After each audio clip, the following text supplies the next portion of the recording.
Hello friends, welcome to the Prime Classes. Myself Sachin Bhardwaj. I am providing the first part of chemistry for a student of class 12, the unit of seconds. So let's start the chapter. First chapter name is haloalkene तथा हेलोएरिन हेलोएल्कीन and हेलोएरिन्स। तो चलिए समझते हैं halo alkane किसे कहते हैं। कि जब एलिफैटिक यौगिक एल्केन में से एक हाइड्रोजन के स्थान पर हैलोजन आ जाता है उन्हें हेलो एल्केन कहते हैं। किसे कहते हैं हेलो एल्केन। कि जब एलिफैटिक यौगिक एल्केन में से, एल्केन क्या हो गया आपका, जैसे ये एल्केन हो गया CH4 है ना। एल्केन में से एक हाइड्रोजन के स्थान पर, जैसे ये आपका हो गया 4 हाइड्रोजन हो गया, यहाँ पर 4 हाइड्रोजन हो गया। तो एक हाइड्रोजन के स्थान को हटाकर, जैसे इस हाइड्रोजन को हटाकर यहाँ पर Cl आ जाएगा या कोई हाइड्रोजन का ग्रुप हो जाएगा। जैसे हाइड्रोजन कौन कौन से हो गए आपका, इसे यक्स से डिनोट करते हैं, क्लोरीन, फ्लोरीन, ब्रोमीन, आयोडीन, ये सब आपके हैलोजन्स हैं। ठीक है। और एल्केन क्या होते हैं, जिसमें कार्बन और हाइड्रोजन होता है। इनका सामान्य सूत्र ये है CnS2n+2। देखिए मैंने यहाँ पर एग्जांपल लिया है मेथेन का। अब मेथेन में से एक हाइड्रोजन यहाँ से रिप्लेस हो गया है और रिप्लेस होने के बाद एक क्लोरीन एटम जुड़ गया है। तो इस प्रकार से क्या हो गया आपका हेलो एल्केन, इसका नाम हो गया क्लोरोमेथेन। और ये तो हेलो एल्केन हो गया। ठीक है। अब तथा हेलो एरिन क्या होता है, चैप्टर के आधार से समझते चलते हैं। हेलो एरिन्स किसे कहेंगे, जब एरोमेटिक यौगिक में हाइड्रोजन के स्थान पे, एरोमेटिक किसे कहेंगे जिसमें बेंजीन रिंग आ जाएगी या कोई भी जैसे बंध श्रृंखला वाला आ जाएगा, उसे एरोमेटिक कह लेंगे। ठीक है। एरोमेटिक यौगिक में हाइड्रोजन के स्थान पर हैलोजन आता है, उन्हें हेलो एरिन कहते हैं। हेलो एरिन को देखिए, जैसे हमने बेंजीन ले लिया, अब क्या होगा, इस बेंजीन में से एक हाइड्रोजन रिप्लेस हो जाएगा। जैसे हमने यहाँ से एक हाइड्रोजन रिप्लेस किया है और यहाँ पर एक हाइड्रोजन ग्रुप जोड़ दिया, इस तरह से देखिए हाइड्रोजन रिप्लेस होकर यहाँ पर हैलोजन ग्रुप जुड़ गया, तो ये क्या कहलाएगा, हेलो एरिन कहलाएगा। तो इसका साधारणतः नाम क्या हो गया आपका, क्लोरो बेंजीन। ये क्लोरो और इसका नाम बेंजीन। अब हेलो एरिन मुख्य रूप से क्या होते हैं, इनके नाम के आधार पर अलग अलग भागों में वर्गीकृत किया गया है। जैसे अगर एक ही हैलोजन ग्रुप जुड़ा रहेगा बेंजीन के साथ, एक ही हैलोजन ग्रुप जुड़ा रहेगा, जैसे देखिए बेंजीन है, अब बेंजीन के साथ एक हैलोजन ग्रुप जुड़ा रहेगा तो उसे मोनो हेलो एरिन कहेंगे। और जब बेंजीन के साथ 2 हैलोजन ग्रुप जुड़ा रहेगा उसे क्या कहेंगे, डाई हेलो एरिन कहेंगे। और जब बेंजीन के साथ 3 हैलोजन ग्रुप जुड़ा रहेगा तो उसे ट्राई हेलो एरिन कहेंगे।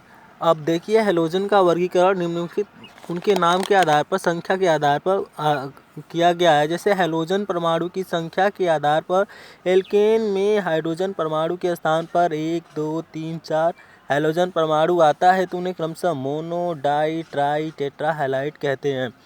जैसे मैंने बताया ना, अभी क्या हो गया, ये इसका नाम मोनो हेलो एरिन्स। एक था तो मोनो, 2 हो गया तो डाई, 3 हो गया तो ट्राई और 4 हो जाता तो टेट्रा हो जाता। तो इसी तरह हम देखते हैं इसको। अब आपका ये है हैलोजन का वर्गीकरण हो गया ना। जैसे ये CH3Cl, अब एक इसमें से देखिए 3 हाइड्रोजन है, एक क्लोरीन एटम। जब एक क्लोरीन एटम जुड़ा हुआ तो इसका नाम क्या हो गया, मोनो हो गया ना, मोनोक्लोरोमेथेन, मोनोक्लोरोमेथेन। अब देखिए यहाँ पर 2 क्लोरीन एटम जुड़ा हुआ है, अलग अलग कार्बन परमाणु से दोनों जुड़ा हुआ है, लेकिन दोनों सेम है ना, दोनों क्लोरीन का आइटम है। तो इसीलिए क्या हो गया, इसी पोजीशन को दर्शा देंगे। काउंटिंग इधर से भी कर सकते हैं आप, यहाँ से भी कर सकते हैं। तो यहाँ से जब आपने काउंटिंग किया 1, 2, तो कौन कौन सी पोजीशन पर हो गया, 1, 2 पहले और दूसरी पोजीशन पर कौन सा आइटम है, क्लोरीन है। तो 1, 2, 2 हो गया, तो 2 के लिए क्या यूज़ करते हैं, डाई यूज़ करते हैं। 1, 2 डाई कौन सा है, इसका नाम क्या है, क्लोरीन है, तो इसके लिए सफिक्स यूज़ करते हैं क्लोरो। अब 2 कार्बन के लिए एथ यूज़ करते हैं तो एथेन हो जाएगा इसका, 1, 2 डाई क्लोरो एथेन। यदि इसी तरह 3 कार्बन परमाणु से 3 हैलोजन ग्रुप जुड़े रहेंगे तो क्या हो जाएगा, 1, 2, 3 ट्राई क्लोरो एथेन, है ना। सॉरी, एथेन नहीं होगा, जब 3 कार्बन से जुड़े रहेंगे तो क्या हो जाएगा, वहाँ पर प्रोपेन हो जाएगा। अब देखिए बांड के आधार पर इन्हें निम्नलिखित 2 भागों में विभाजित किया गया है, sp3CX बॉन्ड। अब इसको समझिए, sp3CX बॉन्ड क्या होता है कि एल्किल हाइलाइड या हेलो एल्केन, एल्किल हैलाइड या हेलो एल्केन को किससे प्रदर्शित करते हैं, RX से। एल्किल को R से प्रदर्शित करते हैं, है ना, एल्किल को R से प्रदर्शित करते हैं और हाइड्रोजन को यक्स से, तो सीधा सिंपल सी बात हो गई, किससे डिनोट हो गया, ये आर यक्स से डिनोट हो गया। और इनका सामान्य सूत्र CnS2n+1 होता है। अब ये क्यों होता है, जैसे आपने देखा ना कि एल्केन का सामान्य सूत्र CnS2n+2 होता है, तो उसमें से एक हाइड्रोजन को रिप्लेस करके यक्स आकर जुड़ जाता है, तो इसीलिए यहाँ पर 1 हो जाता है।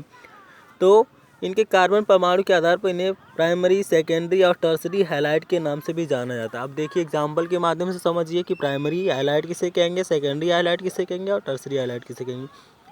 जब एक कार्बन परमाणु से एक एल्किल ग्रुप जुड़ा रहेगा, जब एक कार्बन परमाणु से एक एल्किल ग्रुप जुड़ा रहेगा और हैलोजन जुड़ा रहेगा, तो उसे 1 डिग्री हैलाइड कहेंगे।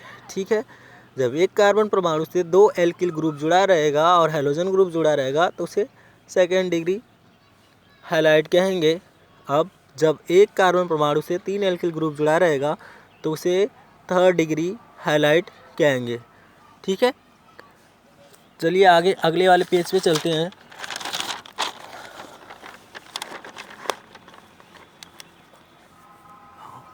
एलिलिक हाइलाइट किसे कहेंगे, एलिलिक वे हाइलाइट जिनमें हाइड्रोजन परमाणु कार्बन डबल बॉन्ड के निकटवर्ती कार्बन परमाणु से जुड़ा रहता है, जिसमें sp3 संकरण होता है। जैसे एग्जाम्पल के माध्यम से देखिए कि ये जो है एलिलिक हाइलाइट किसे कहेंगे, कि जिसमें कार्बन कार्बन के बीच डबल बॉन्ड जुड़ा रहेगा, उसके निकटवर्ती कार्बन से हैलोजन ग्रुप जुड़ा रहेगा, उसे हम एलिलिक हाइलाइट कहेंगे।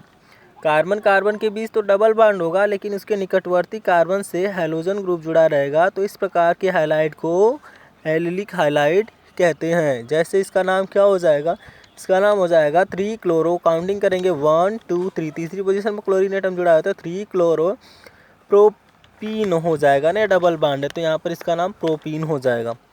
अब बेंजिलिक हाइलाइट किसे कहेंगे, कि वे हाइलाइट जिसमें हैलोजन परमाणु बेंजीन वाला से जुड़े होते हैं। बेंजिलिक हाइलाइट मतलब बेंजीन के साथ हाइड्रोजन ग्रुप जुड़ा रहेगा, तो सिंपल सी बात है बेंजिलिक हाइलाइट कहलाएगा। वे हाइलाइट जिनमें हाइड्रोजन परमाणु बेंजीन वलय से जुड़े होते हैं तथा उस कार्बन परमाणु से जुड़ा होता है जिसका संकरण कैसा होता है, sp3 होता है, उसे हम क्या कहेंगे, बेंजिलिक हाइलाइट कहेंगे। जैसे बेंजीन के साथ क्या है, कार्बन ग्रुप जुड़ा हुआ है ना, कार्बन के साथ हाइड्रोजन जुड़ा हुआ है, तो इसे कहेंगे बेंजिलिक हाइलाइट। अब sp2 दूसरा हमने बताया ना, 2 पार्ट में डिवाइड किया गया, एक sp3CX बांड और एक sp2CX बांड। तो sp2CX बांड को देखिए, sp2CX बांड में है वाइनिल हाइलाइट। वाइनिल हाइलाइट किसे कहेंगे, कि वे हाइलाइट जिनमें, एग्जांपल के माध्यम से डायरेक्ट समझ लीजिए, यहीं से डिफिनीशन पढ़ने की आपको आवश्यकता नहीं है, बस इसको समझिए कि वे हाइलाइट जिनमें हाइड्रोजन परमाणु सीधे किसके साथ, कार्बन कार्बन डबल बांड के साथ डायरेक्ट जुड़े हुए हैं, कार्बन कार्बन डबल बॉन्ड के बीच डायरेक्ट हाइड्रोजन ग्रुप जुड़ा रहेगा, उसे हम वाइनिल हाइलाइट कहेंगे, वाइनिलिक हाइलाइट। इसमें कंफ्यूज नहीं होना है कि वाइनिलिक हाइलाइट किसे कहेंगे और एलिलिक हाइलाइट में। एलिलिक हाइलाइट की डिफिनीशन ये बता रही थी कि कार्बन कार्बन के बीच डबल बॉन्ड हो, लेकिन उसके पास एक निकटवर्ती हाइड्रोजन, एक निकटवर्ती कार्बन जुड़ा हो, उसके साथ हाइड्रोजन ग्रुप जुड़ा रहेगा, तो एलिलिक हाइलाइट हो जाएगा। लेकिन वाइनिलिक हाइलाइट किसे कहेंगे, कार्बन कार्बन के बीच डबल बॉन्ड तो होगा, लेकिन उससे डायरेक्ट हाइड्रोजन ग्रुप जुड़ा रहेगा, तो इस प्रकार के हाइलाइट को क्या कहेंगे, वाइनिलिक हाइलाइट कहेंगे। अब अगला टॉपिक है हमारा हैलो एरिन्स। हैलो एरिन किसे कहेंगे, नाम से स्पष्ट है, हैलो मतलब हैलोजन, एरिन मतलब क्या होगा, बेंजीन रिंग्स। वे यौगिक जिनमें हैलोजन परमाणु सीधे बेंजीन वाले से जुड़े रहते हैं। देखिए हैलोजन परमाणु हैं सीधे किससे जुड़े हुए हैं, बेंजीन से जुड़े हुए हैं, तो उसे हम क्या कहेंगे, हैलो एरिन्स कहेंगे। अब जो है हाइलाइट कितने प्रकार के होते हैं, जैसे मुख्य रूप से 2 प्रकार के हमने डिवाइड किया था, लेकिन इसमें भी अलग अलग पार्ट होते हैं। डाई हाइलाइट कितने प्रकार के होते हैं ना, डाई हाइलाइट ये 2 प्रकार के होते हैं, एक तो निकटवर्ती डाई हाइलाइट और दूसरा जैम डाई हाइलाइट होता है। एक निकटवर्ती डाई हाइलाइट, जैसे कि ये हो गया आपका निकटवर्ती है ना। निकटवर्ती डाई हाइलाइट का मतलब क्या, कि कार्बन कार्बन के बीच डबल बॉन्ड जुड़ा रहेगा, उससे एल्किल ग्रुप एक और जुड़ा रहेगा, उससे हैलोजन ग्रुप जुड़ा रहेगा ना। कार्बन कार्बन के बीच डबल बॉन्ड रहेगा, उसके निकटवर्ती एक कार्बन रहेगा, उससे हैलोजन ग्रुप जुड़ा रहेगा, तो उसे निकटवर्ती डाई हाइलाइट कहेंगे।